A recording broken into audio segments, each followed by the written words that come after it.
So, face it, how many of you promised you would try to lose weight in the new year? You might find yourself looking a little more closely at the calorie count posted in some eateries, thinking that's a pretty smart way to consume fewer calories, paying attention. But can you trust those numbers? Better pay attention, folks. Dietitian Tanya Zuckerbrot, the author of The F Factor Diet, Discover the Secret to Permanent Weight Loss. That's what we're all looking for. Permanent is here with me now. How off are some of these? Because we wouldn't be talking about it if they were all so accurate. What's going on? The results of the study was staggering. As far as packaged goods go, they were off by around 8%. But foods in restaurants, you know, when you walk into a Starbucks and you see a calorie 400 calories, off by 20%. Now, on a typical 500-calorie entree, that's an extra 100 calories. Well, add it up over a week, and you're really overdoing it if you're trying to stick to a plan. It was mandated in many counties that you had to post these numbers. Why aren't they regulating it to the point where they're getting it right? Are they intentionally misleading us? I don't believe it's intentional, but what's interesting is that President Obama is trying to make this a federal mandate for all the states. Presently, it's in just a few states. Now, what I find so fascinating is that when it comes to packaged goods, the FDA says that there can be up to a 20% discrepancy in calories. It's actually okay.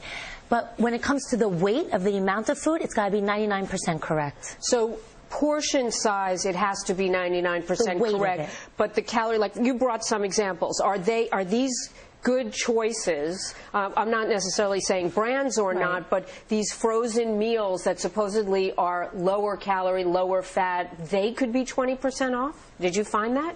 Anywhere from 8 to 20% is what they found. So what's so discouraging is the fact that in this age where 30% of Americans are obese and we're spending 48% of our food dollars outside the home and on packaged goods, we're really relying on accurate labels in order to get healthier. So what I'm suggesting is that two things. Number one, start cooking at home more often as possible, because this way you really know what's going into your foods. But if you are relying on what they're giving you in the restaurants or in these packaged goods, assume that you're getting more calories than what they're telling you. So downsize, even if it seems like it's the right size.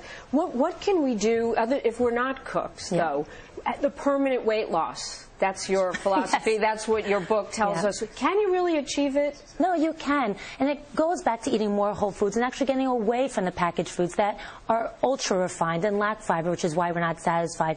But you would think that when restaurants start putting up the calories, that sales would go down. They don't. And this is why I think restaurants can actually be more proactive, because they're not going to lose sales. What happens is when they post the calories, the ones with the least amount of calories, actually those sales go up, and the foods with the most calories, those sales go down. But their overall sales stay level. Just because something has less calories, maybe it has more fat or it has more sodium, do you want us to watch all of those numbers if we're reading the labels?